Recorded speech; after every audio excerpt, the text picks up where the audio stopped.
Hey, this is Hot Chocolate with Paul. I thought I'd take a few minutes to talk about aviation safety since that's been in the news lately. And while I'm talking about it, I'll flip the camera around and we'll take a little bit of a drive. Right now I'm on North Avenue in the town of Greece. So obviously there's nothing very comforting about the idea of a plane falling out of the sky. But when it comes to commercial airlines, which is what most people fly, the safety record is actually much safer than anything else for traveling. And that includes what I'm doing right now. You know, look at that car that's right in front of me. We could either one of us could very easily swerve into the other, and that would be the end of us. I mean, it's not likely to happen, but statistically, it's a lot more likely to happen than a plane falling out of the sky, at least a commercial plane. And I'm saying commercial planes because they are very much more heavily regulated than corporate planes and small planes like Pipers and Cessnas, which is what we call general aviation. So general aviation is anything that's not airline or military.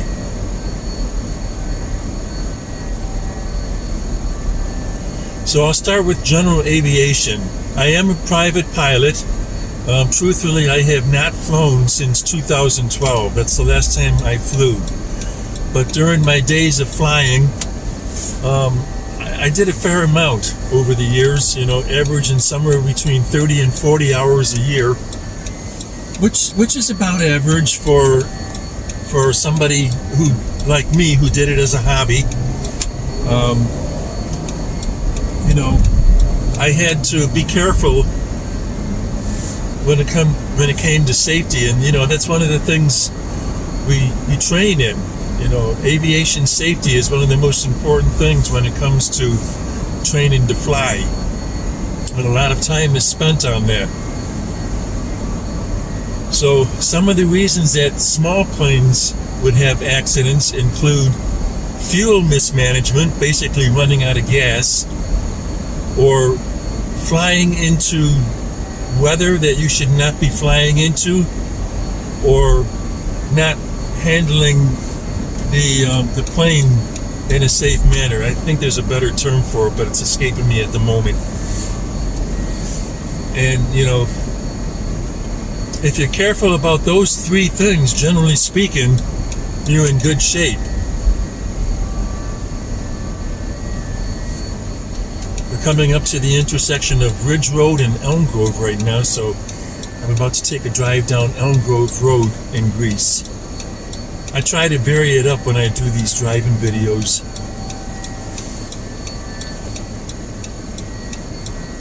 So when I got into a plane, one of the things that I would do is make sure I have enough gas, make sure that I'm not flying into weather that I can't handle, and make sure that I keep my plane under control at all times.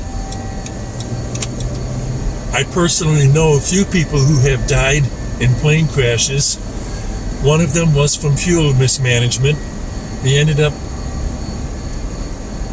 thinking he ran out of fuel and then ended up in a farm field somewhere.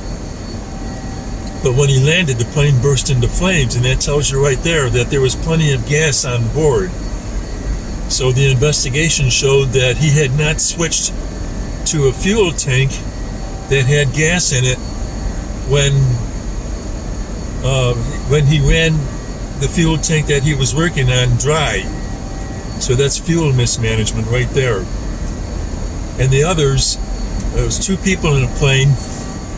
Apparently one of them started having a medical condition, and the one that was flying the plane was trying to help him, therefore wasn't paying attention to controlling the plane, and they ended up, I guess, in a stall spin or something, and ended up crashing into a field and burst into flames. So that's a situation that you learn from, that regardless of what's going on with the passenger, your number one priority is to keep control of the airplane, because it caused the death of both of them in that case. So I hate to say it, but small plane accident rates are higher than commercial planes, and that gets into corporate aviation. I don't really know the statistics when it comes to corporate aviation. I just know that the commercial airline statistics are a lot better than corporate aviation. So I can't really address the issues there, but I suspect that they are somewhat similar.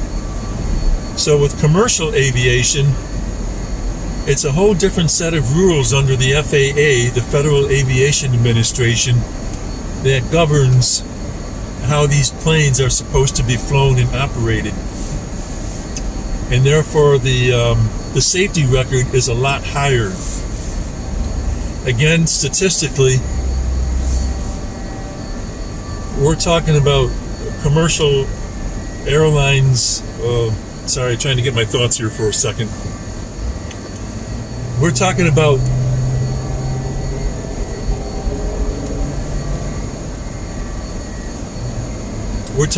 rules that regulate how they're supposed to be flown and how they're supposed to be operated.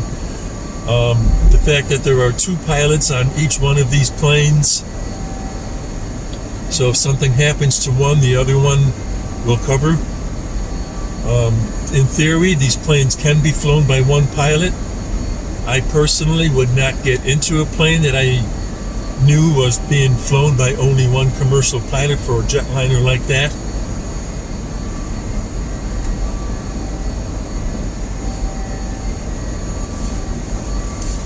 So those are some of my thoughts. I have to admit that the night that the collision occurred in Washington, D.C., when a Black Hawk helicopter collided with a commercial jet that was on approach to National Airport in Washington, D.C., I was flying that night. And the last leg of my flight was after the accident happened, and I was aware of it. And, even though I knew the safety records and all that, and I figured that the National Transportation Safety Board would do a thorough investigation to find out what happened, I was nervous. I admit it. I was nervous flying home that night. But it didn't stop me from flying. It's normal. It's normal to fear something when you hear about something like that. And I just have to comment. Stop for a school bus here. I hope everybody does this, because school bus safety records are pretty good too. Now that I'm thinking of it, so everybody here stopped. That's a good thing.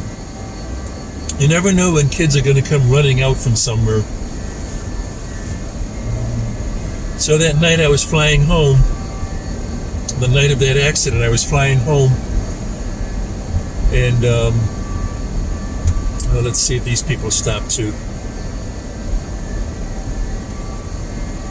Yep, that car going in the opposite direction slowed down to see if he needed to stop.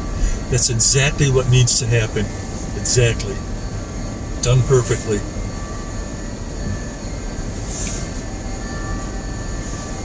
So anyways, I'm digressing here.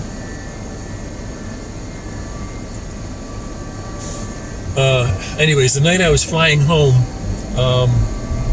I got into a taxi cab for the last part of my trip home, and it occurred to me that the ride in a taxi cab was literally the most dangerous part of my whole trip that day. I had flown all the way from Munich, Germany, to Reykjavik, Iceland, to New York City, to Rochester, and then I got into a taxi cab, and statistically, that drive home was the most dangerous part of my whole trip. I mean, that's the reality of the whole thing.